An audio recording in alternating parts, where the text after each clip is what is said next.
So muli, ang ating ayan. So marami siyang ingredient. So very organic. At gawa siyang salveo. Kaya sure na sure kang safe.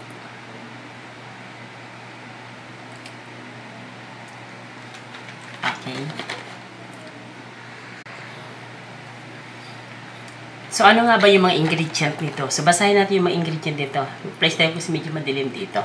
So, yung unang ingredient niya is Arabica coffee. So, may content siya ng Arabica coffee. So, yung Arabica coffee, kung iyong iti-trace or iyong i-research, so ito yung the best coffee around the world na nagbibigay ng masarap na aroma. Saka, meron siyang health benefits sa ating katawan.